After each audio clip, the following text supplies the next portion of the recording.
Friends, आज की short analysis में हम डिस्कस करेंगे फेडरल बैंक के स्टॉक के ऊपर।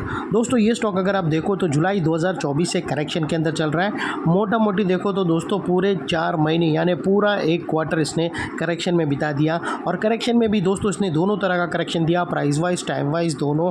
प्राइस वाइज करेक्शन के अंदर स्टॉक काफ़ी हद तक डाउन साइड करेक्ट हुआ और टाइम वाइज करेक्शन के अंदर स्टॉक ने साइडवे कंसोलिडेशन किया, एक बहुत बड़ी बेस बनाया और अल्टीमेटली उसको ब्रेकआउट किया है। और दोस्तों ये स्टॉक के अंदर भी एक डाउनवर्ड स्लोपिंग पैरेलल चैनल थी जो एक स्ट्रॉन्ग रेजिस्टेंस का काम कर रही थी। अल्टीमेटली स्टॉक ने उसको ब्रेकआउट किया है। यहाँ पर करेक्शन कंप्लीट के कंफर्मेशन मिले हैं, पॉजिटिव क्लियर डाइवर्शन मिला है और एक बड़ी रिवर्सल चार्ट पैटर्न मिली है जिसके तहत ये स्टॉक करंट लेवल से अपसाइड में 10% रनअप देने के लिए रेडी है।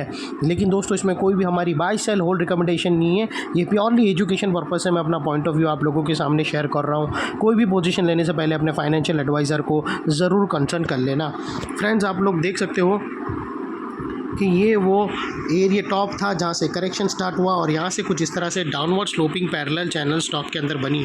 और जब तक स्टॉक ये डाउनवर्ड स्लोपिंग पैरेलल चैनल में था, स्टॉक के अंदर प्राइस वाइज करेक्शन कंटिन्यू रहा और यहाँ पर back to back lower lows hit हुए।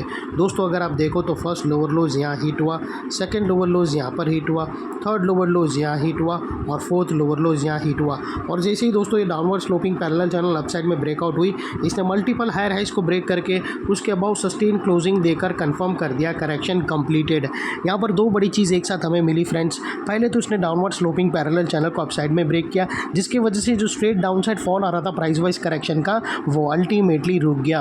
और सेकेंडली इसके अंदर जो back to back lower lows hit हो रहे थे वो स्टॉप होकर उसके अगेंस्ट में first time higher highs register हुए, जो हमें कंफर्म करता है कि स्टॉक के अंदर बॉटम लग गई है, करेक्शन कंप्लीटेड और ट्रेंड इसका चेंज हो चुका है। करेक्शन का ट्रेंड बाई साइड की तरफ शिफ्ट हो चुका है। अनलेस एंड अनटिल यहाँ पर कोई नया लोअर लोज ना मिले या फिर पुराने लोअर लोज के नीचे क्लोजिंग ना मिले, तब तक हम यही मानकर चलेंगे कि यहाँ पर बॉटम लग गई है और करेक्शन कंप्लीटेड।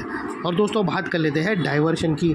तो फ्रेंड्स अगर मैं RSI आप लोगों को डालकर बताऊँ, अगर आप RSI चेक करो दोस्तों, आप लोगों को यहाँ पर क्लियरली पॉजिटिव डाइवर्शन विटनेस होगा। दोस्तों प्राइस एक्शन की जो लास्ट लोअर लो स्विंग अगर आप देखो तो वो एक ही एंगल पे टिके हुए हैं, वो एक ही एंगल पे फ्लैट है। और वही दोस्तों अगर आप RSI के अंदर देखो तो वो अपसाइड में टिल्ट हुए हैं और यहाँ से हमें ब्रेकआउट मिला है जो एक अपसाइड मोमेंटम पंप करेगा स्टॉक के अंदर। और अल्टीमेटली दोस्तों बात कर लेते हैं यहाँ पर चार्ट पैटर्न का। तो फ्रेंड्स अगर आप देखो तो यहाँ पर हमें एक ज़बरदस्त डार्वर्स बॉक्स पैटर्न ब्रेकआउट होते हुए मिली है, लेकिन उससे ज़्यादा इम्पॉर्टेंट पैटर्न वो डार्वर्स बॉक्स पैटर्न के अंदर बनकर ब्रेकआउट हुआ है। दोस्तों अगर आप देखो तो यहाँ पर हमें ट्रिपल बॉटम यहाँ पर क्लियरली हिट आउट होते हुए दिखती है। दोस्तों अगर आप देखो तो ये बॉटम नंबर 1 थी, बॉटम 2 और ये बॉटम 3, ट्रिपल बॉटम एक साथ यहाँ पर हिट आउट होकर यहाँ से ब्रेकआउट क्लियरली मिल चुका है। और दोस्तों जैसे ये नेकलाइन है उसके about upside sustain move start करेगा स्टॉक, तो दोस्तों तकरीबन 10% तक मूवमेंट देगा।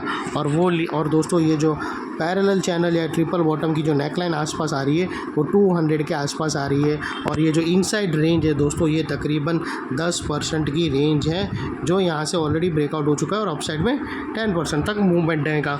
और वो लिहाज से दोस्तों स्टॉक का जो अगला टारगेट निकल कर आता है वो सीधा 220 रुपीज़ के आसपास का आता है, जो तकरीबन 10% होता है नेकलाइन से। और यहाँ पर कुछ रेजिस्टेंस है जो ये स्टॉक फेस करेगा टारगेट से पहले, जिसको हम ब्लू में कर देंगे। और दोस्तों एक और चीज़ बात कर लेते हैं यहाँ पर स्टॉप लॉस की। तो आप अपने एडवाइज़र को पूछकर ATR की हेल्प ले सकते हो या फिर फर्स्ट ब्रेकआउट कैंडल के लो के नीचे क्लोजिंग बेसिस पे आप अपना स्टॉप लॉस रख सकते हो। या फिर दोस्तों ये जो पैरेलल चैनल है उसकी जो मिड लाइन है वो एक 50% है, उसके नीचे क्लोजिंग बेसिस पे भी आप अपना स्टॉप लॉस रख सकते हो। जो भी स्टॉप लॉस रखो दोस्तों इतना मेक श्योर करो कि आपका risk to reward ratio at least 1:2 या मिनिमम 1:1.5 के आसपास होना चाहिए। और फ्रेंड्स लास्ट चीज़, नेकलाइन के पास का ये एरिया बहुत ही इंपॉर्टेंट एरिया बनकर अभी खड़ा है, क्योंकि अगर आप देखो तो मल्टीपल पॉजिटिव फैक्टर्स यहाँ पर एक्शन में आते हुए मिले। दोस्तों यही एरिया पे हमें downward sloping parallel channel upside में ब्रेकआउट होते हुए मिली, यही एरिया पे दोस्तों हमें लोअर लोज हायर हाइज में शिफ्ट होते हुए मिले।